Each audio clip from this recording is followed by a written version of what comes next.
edição.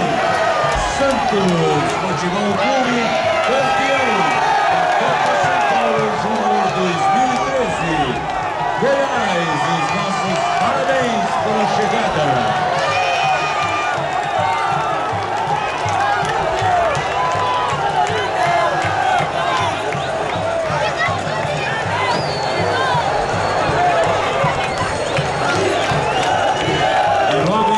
Teremos a cerimônia de premiação do campeão e o vice-campeão da Copa São Paulo Júnior 2013. O Pedro Castro não vai demorar pra torcida.